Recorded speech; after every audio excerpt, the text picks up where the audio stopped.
న్యూజిలాండ్తో జరిగిన తొలి వన్డేలో team India fast bowler Harshit Rana all round షోతో అదరగొట్టాడు. బ్యాటింగ్, బౌలింగ్లో రాణించి తాను ఒక ఆల్రౌండర్ అనే సంగతి గుర్తు చేసే పనిలో ఉన్నాడు.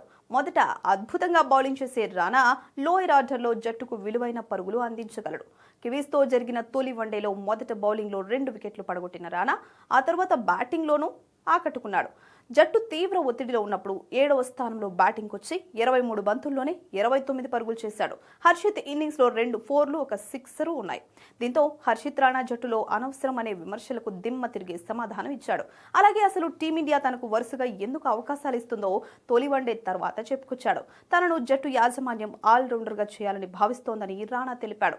టీం మేనేజ్మెంట్ నన్ను ఆల్రౌండర్గా తీర్చిదిద్దాలని కోరుకుంటోంది. నా ఆల్రౌండ్ ఆటతో నేను 8వ స్థానంలో 30 నుంచి 40 పరుగులు సాధించగలనని జట్టు మేనేజ్మెంట్ నాకు చెప్పింది. నేను అదే పనిలో ఉన్నాను. నెట్స్లో నా బ్యాటింగ్కు ఎక్కువ సమయం ఇస్తున్నానని హర్షిత్ రాణా తెలిపాడు. అయితే హర్షిత్ రాణాపై కొన్ని నెలలుగా విపరీతమైన ట్రోలింగ్ వస్తుంది.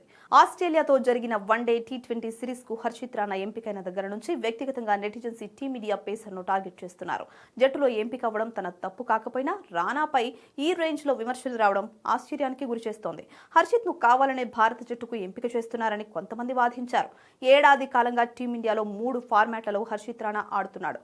ప్లేయింగ్ 11లో స్థానం సంపాదించుకున్న స్క్వాడ్లో మాత్రం ఎంపికవుతున్నాడు.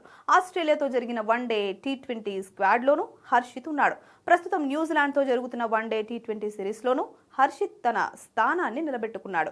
అయితే హర్షిత్ రాణాకు వరుసగా ఛాన్స్ ఇవ్వడం కొంతమందికి నచ్చడం లేదు. దీంతో హర్షిత్ పై దారుణంగా ట్రోలింగ్ నడిచింది. ప్రస్తుతం టీమిండియా హెడ్ కోచ్గా ఉంటున్న గంభీర్ IPL 2024లో కోల్కతా నైట్ రైడర్స్ మెంటార్. మరోవైపు హర్షిత్ కూడా KKR జట్టు తరపున బాగా ఆడుతూ వెలుగులోకి వచ్చాడు. KKRతో ఉన్న అనుబంధం కారణంగానే ఆ జట్టులోని రాణాకు గంభీర్ వరుస అవకాశాలు ఇస్తున్నాడని నెటిజన్స్ అనుకుంటున్నారు.